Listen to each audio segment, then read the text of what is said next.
ThinkPads. They are the ultimate LARP laptop. I have a ThinkPad, but that's only for work. I can't use it for videos. But, yeah. Yo, future me here, and, well, I got a ThinkPad. So I got this ThinkPad off of Facebook Marketplace for really cheap. Let's go on the marketplace. I'm gonna use Tokopedia, which is the marketplace I usually use. Let's search up ThinkPad L14 Gen 1. That's a ThinkPad that I have. So with my specs, price is usually 5.4 million IDR on online marketplaces, but I got this 3.8 million IDR. Originally it was 4 million, but I lowballed them for 3.2, and then we agreed on 3.8 million IDR. Why the frick did he sell it for really cheap? Because he told me he was paying off his debts. Now this is the ThinkPad L14. It looks really nice, just like any other ThinkPad in my opinion. The build quality, a lot of people say the build quality isn't good, but when I hold the ThinkPad, it actually feels really nice. Let's ask my cat what he thinks about the build quality. Yo, what do you think about the ThinkPad that I got? Let me know your thoughts, bro. I mean, here, bro, see for yourself. Do you like it or not? Look at it. Do you like it? Oh, he likes it. Oh yeah, you can actually lift this with one hand, just like MacBooks, look. And it turns on. Let's get into pro number 1. It's really easy to take apart. As you can see, I'm just using a normal screwdriver, and I can take it apart just like that. It doesn't use the special Torx something screwdriver like my MacBook. I'm not gonna take it all apart though, because the warranty is still there. The person I bought it from bought it refurbished 3 months ago, and the warranty was 6 months. So maybe in 3 months I'll take it apart. On this laptop, the RAM is actually not soldered, so you can actually upgrade the RAM. Both of the RAM sticks, by the way, the T14 Gen 1 version, I'm pretty sure one of the RAM slots is soldered, so we can only remove one of the RAMs and upgrade that. But this one, both of them, you can take it all apart and upgrade to a new RAM. Uses an NVMe SSD, only 256 gigs, but hey, for the price, I'm not complaining. This has a Ryzen 7 4750, I think. Pro number 2, this laptop is the best laptop for Linux. ThinkPads are no doubt one of the best laptops for Linux. What is the best laptop for Linux? ThinkPad, ThinkPad, ThinkPad, ThinkPad. Yeah, I think you get it right. ThinkPads are undoubtedly one of the best laptops for Linux compatibility. But my MacBook actually is kind of bad for Linux because of the Wi-Fi drivers. On some Linux distros like Alpine, Geeks, Void, the Wi-Fi drivers actually might not work. But ThinkPads, everything works out of the box. And the last pro I have is the price. If you go on like your online marketplace, like for example, I use Tokopedia, or if you use anything that's in your country, you search up ThinkPad, you can find a lot of ThinkPads for really cheap. This is 3 million IDR is like $200, maybe $190, and yeah, it's like really cheap, right? If we compare it to new laptops, I think this is a new laptop, 4 gigs of RAM and 128GB SSD. I'd rather just get a used ThinkPad than get this laptop. Oh wait, honorable mention, it's the best laptop to LARP with. Alright, cons. I only have one con, to be honest. The audio quality freaking sucks. I swear to God it does. But hey, I use earphones most of the time, so it doesn't really matter to me. Okay, we're running Winslop 11. I can actually turn on the backlight with FN and space. It actually turns on the backlight, which is pretty cool. Oh yeah, if you guys are wondering, I just came home from work. I haven't changed. Hey everybody, what's up? I'm using the default mic right now. We're gonna switch to my real microphone. I gotta admit though, the default microphone quality is actually a lot better than my old MacBook. Keyboard's also a lot better. The touchpad is just a little bit worse than my old MacBook. I just plugged in my mouse. It feels so weird. We're gonna disable this thing called mouse acceleration. Let's go to mouse settings. Kinda forgot where it is. I think it's additional mouse settings. It's in pointer options, and then select a pointer speed. Let's disable enhanced pointer. Alright, Windows 11. I actually like Windows 10, but Windows 11, a Ryzen 7 Pro 4750U, pretty decent CPU, 16 gigs of RAM. Oh wow, okay, the RAM usage is kind of huge. Disk, we have a 256GB, I think this is like an NVMe SSD. This is the Intel Wi-Fi with an AMD Radeon graphics. I think this is like, what, Vega something? Pretty good for Linux. We're gonna be installing a Linux distro, not Arch Linux, Artix Linux. Well, this is kind of Arch. This is Arch, but systemd free. You know, people say systemd is evil, so we're gonna use Artix. Alrighty, how do I install this? Download official ISO mirrors. I think I'm just gonna use like an Asian mirror or something.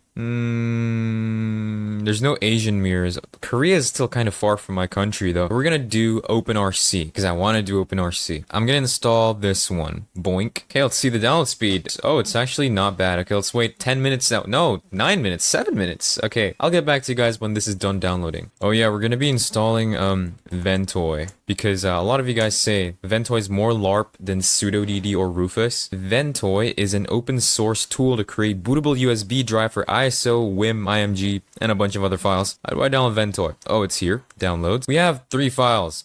Windows.zip, Linux.tar, GZ, and then live CD ISO. Let's do the Windows.zip.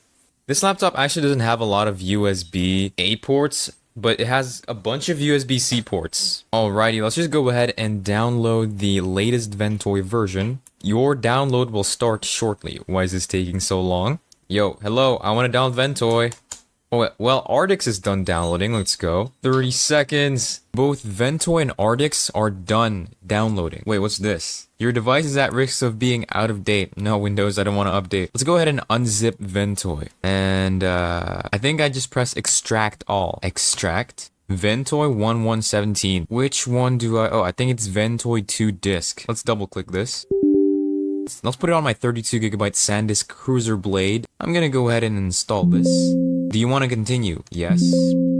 Oh, it's formatted in exFAT and MBR. Wait, is that it? That's so quick. Let's just go ahead and close up Ventoy here. Oh, now we have Drive D, which is Ventoy. That's nice. I'm gonna go ahead and copy the Artix base inside of Ventoy. And now we wait until this finishes copying. What? Is that it? Bro, that was so quick. I went ahead and like grab a drink because I was thirsty, but that's it. Okay, let's go ahead and reboot this PC and install Artix. I'm inside of the ThinkPad boot menu, as you can see. We're gonna go ahead and select the USB HDD. I have like 2 ISOs here, the base OpenRC and the Plasma OpenRC. This is the Artix Grub menu. I'm pretty sure this is Grub. So here we're gonna go ahead and select the stick/HDD Artix because we're using a USB drive. You're gonna go ahead and select the same if you're using a USB. Now we wait till this finishes starting up. This is how Artix KDE Plasma looks like. Wait a minute, is that a GUI installer? Wait, it has Calamaris? No way, bro. I thought it was just like Gen 2 where you have to manually install stuff. It only has KDE Plasma. Damn. Hate on me all you want, but I actually kind of prefer GUI installers because it's quicker and it saves me time. I'm just gonna go ahead and click the online installer here. So right now the installer is suggesting me to plug in the system, so we're gonna do just that. Alright, let's just go ahead and continue with the Calamaris installation. Like a lot of Linux users hate on Calamaris and KDE Plasma and they're like, oh, I hate KDE Plasma, oh, I hate Calamaris. When you ask them why, 80% can't even answer. It already knows my time zone, so yeah, that's great. For the keyboard, of course, we're gonna go ahead and do the English US keyboard and the default. So with Artix, you actually have freedom to choose which init system you want. We have a few options here. OpenRC, dinit, S6, and runit. We're gonna go with runit because whenever I use a system DLS distro, I actually prefer runit over everything else. We actually have an option to install packages here. You can actually install a desktop environment. However, I'm not going to be installing a desktop environment. I'm just going to get a window manager on this. So we're going to not select any desktop environments, as you can see. Alright, now let's wait till the Artix installation is finished and I'll get back to you guys. The online installer failed installing, so we're going to use the offline one. I think it's about the same, right? Yeah, we're almost done with the install. I think the online installer is just really bad. So yeah, the offline installer works though. Alrighty, all done. Let's boot into the system. I installed OBS, opened it, but it wasn't working, so I did OBS on the terminal and it turns out I'm missing something. We're gonna go ahead and run sudo pacman-s embed tls. Alright guys, we're inside of Artix and OBS works here. It was kind of a pain getting OBS. If this is your first time using a system DLS distro, it might be a bit of a pain to get recording and microphone working, but I got it working. So what I did to get it working was, I did sudo pacman-syu linux and then linux headers. I installed pipewire plumber, just the basic stuff, right? But then I added pipewire-openrc and then wireplumber-openrc. And then after I rebooted, OBS can record and my microphone is now detected. Okay. I'm gonna install another desktop environment other than KDE Plasma though. I think preferably a window manager because I want a LARP. Oh, and if we fast fetch here, the RAM usage is crazy. With OBS open, I'm getting 1.5 gigabytes of RAM usage. With KDE Plasma, usually KDE Plasma is like 2 gigs, maybe 3 gigs because KDE is a bit bloated. So like, damn bro, 1.5 sub 2 gigs of RAM, that's pretty good. And the storage usage, I installed a few apps, but like before this, it was like 6 gigabytes. So this is just crazy, bro, the disk usage. I'm gonna go ahead and install Firefox. Sudo pacman Firefox. It's just basically Arch without systemd. Everything else, I think it works just fine. There might be some stuff that doesn't work, but other than that, it's basically just Arch. A bit trickier if you're not used to OpenRC, dinit, or the other init systems. I want to install Yay to use the Arch Linux AUR. We're gonna do sudo pacman-s needed base-devil and then git. Proceed with installation. Boink. I think a lot of AUR apps do work, but there are some that don't work, but it's just like a little bit, alright? I think most of the AUR apps that I use on a daily basis work. Next command we're gonna run is git clone the AUR and then yay.git. Enter. It's cloning into, well, that's really quick. We're gonna cd into yay, and then we're gonna run make pkg -azai, and then now we wait till this finishes making yay. I'm gonna install a window manager because a desktop environment like KDE Plasma isn't too LARP. We're gonna be installing Hyprland. There's this guide, Artix OpenRC Hyprland. Thought installing Hyprland there would be like some special stuff you have to do, but no, it's just sudo pacman -s Hyprland. We're just gonna copy this. All right, let's paste it on my terminal, just like that. Enter. Type in my password. Proceed with installation. We're gonna hit Y here. Alrighty, it's done installing. Let's just go ahead and reboot into Hyprland. The resolution is a bit weird, a bit off. I think this is like, what, 720p? I'm gonna log out of Hyprland real quick. I'm gonna go to KDE and import my config, customize it for a little bit, and yeah. As you can see, I already imported my config. It's .zip. Let's just go ahead and extract and then extract here. I'm going to be importing these configurations. Let's just go ahead and, but I'm going to like adjust the hyprland.lua real quick. Nvim downloads